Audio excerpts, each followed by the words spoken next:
Hi hello എല്ലാ കൂട്ടുകാർക്കും പാർവൻ്റെ അമ്മ എന്ന യൂട്യൂബ് ചാനലിലേക്ക് സ്വാഗതം കേട്ടോ. ഇന്ന് നമ്മളൊരു വെറൈറ്റി സംഭവമായിട്ട് വന്നിരിക്കുന്നത് സിലോപ്പി കറി വയ്ക്കാൻ പോവാണേ. കുളത്തിൽ വളർത്തിയ സിലോപ്പി, അങ്ങനത്തെ മീനായിരുന്നു നമുക്ക് കിട്ടിയിരിക്കുന്നത്. അപ്പോൾ അതെനിക്ക് തോന്നി ഒന്ന് വെറൈറ്റി ആയിട്ടൊന്ന് ഈ കിളിമീനല്ലല്ലോ ചേ കരിമീൻ പൊള്ളിക്കും പോലെ നമുക്ക് കരിമീന്റെ അളിയനാണ് സിലോപ്പി എന്നാ പറയുന്നത്. അതേ സിലോപ്പിയുടെ അളിയനാണ് കരിമീൻ, അങ്ങനെ അറിയത്തില്ല, ഇത് രണ്ടും പറയുന്നുണ്ട്. അപ്പൊ നമുക്ക് ഇതിന് ഒരെണ്ണത്തിന് പൊള്ളിക്കാം, അത്യാവശ്യം 1-2 എണ്ണത്തിന് പൊള്ളിച്ച് ബാക്കി നമുക്ക് കറി വെക്കാം കേട്ടോ. 1 വറക്കണം, 2 എണ്ണം പൊള്ളിക്കണം, ബാക്കി കറി വെക്കണം, അങ്ങനെയൊക്കെ ചെയ്യണം. ഇതാണ് മീൻ. ഉണ്ടോ, കുറെ മീനുണ്ട്. 1.5 കിലോ മീനാണേ. 1.5 കിലോ മീൻ, നല്ല മീനാ, വയറൊന്നും പൊട്ടിയിട്ടില്ല, നല്ല പുതിയ മീനാ. അപ്പോൾ ഇതിനെ നമുക്ക് അടിപൊളിയായിട്ടൊന്ന് കറി വെച്ച് നോക്കാം. കറിവയല്ല, അധികം ആൾക്കാർ ഉദ്ദേശിക്കുന്ന സിലോപ്പി പൊള്ളിക്കണം എന്നാണ് പറയുന്നത്. അതല്ല എല്ലാവർക്കും ഇഷ്ടം, അതിന് ഭയങ്കര ടേസ്റ്റാണെന്നാണ് പറയുന്നതല്ല, ഞങ്ങളങ്ങനെ ഉണ്ടാക്കിയിട്ടൊക്കെ ഉണ്ട്, കഴിച്ചിട്ടും ഉണ്ട്. ഉണ്ടോ, അപ്പം നമുക്കിതിന് ചെയ്യാം. അപ്പം ഇതിൻ്റെ ബാക്കി പണികളൊക്കെ ചെയ്തുകൊണ്ട് വരട്ടെ കേട്ടോ.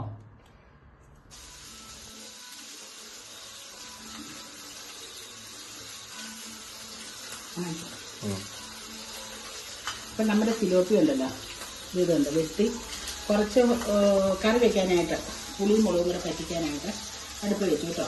അപ്പോൾ പുളിയും മഞ്ഞൾപ്പൊടി മുളക് പൊടി മാത്രമേ ഇട്ടിട്ടുള്ളൂ, ഉപ്പും ചേർത്ത് ഒന്ന് പറ്റിക്കാനായിട്ട് വെച്ചു. അത് കഴിഞ്ഞ് അത് വെന്ത് ഒരു പരുവത്തിനായി കഴിയുമ്പോൾ നമുക്ക് അതിനകത്ത് കുറച്ച് ബാക്കി സാധനങ്ങളും കൂടെ ചേർത്തിട്ട് അതിൻ്റെ പുളി പരിപാടി തീർത്തെടുക്കണം. പിന്നെ ഇത് നമ്മൾ വറക്കാനായിട്ട് കുറച്ചെടുക്കും.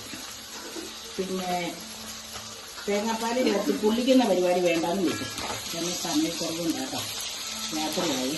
പിന്നെ പൊള്ളിക്കാനൊക്കെ ഞാനെങ്കിൽ ഒത്തിരി എന്നോട് പിടിക്കും, അതുകൊണ്ട് വേറൊരു ദിവസം പൊള്ളിക്കാന്ന് വെച്ചു. പലപ്പോഴും പൊള്ളിച്ചിട്ടുണ്ട്, ഞാനത് വീഡിയോ എടുത്തിട്ടിട്ടുണ്ട്.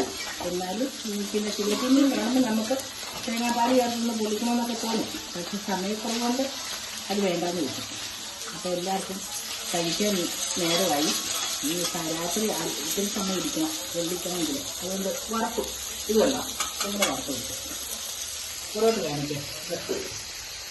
രണ്ടെണ്ണം വറുത്ത് പൊടി വെച്ചു, ചക്ക പൊടിഞ്ഞ് വെച്ചിട്ടുണ്ട്. മീൻ വറുത്തത് കൂട്ടി തിന്നാനായിട്ട് ചക്ക പൊടിഞ്ഞിട്ടുണ്ട് കേട്ടോ. അതാണ് ഇന്നത്തെ കോമ്പിനേഷൻ സിലോപ്പി മീനിൻ്റെ. ഇത് ഭരിക്കാൻ വെച്ചേക്കുന്നത്.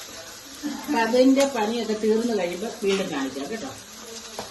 എല്ലാ മസാലകളും ചേർത്ത് വെളുത്തുള്ളി, ഇഞ്ചി, പച്ചമുളക്, കറിവേപ്പില, വെളിച്ചെണ്ണ, കടുക് എല്ലാം ചേർത്തത് നമ്മൾ വഴറ്റി ചേർത്തതിന് ശേഷം അല്പം തേങ്ങാപ്പാലും കൂടെ ചേർത്തെടുക്കും ആ മീനിനകത്ത്. അപ്പോഴാണ് ആ കറി പൂർത്തിയാകുന്നത്.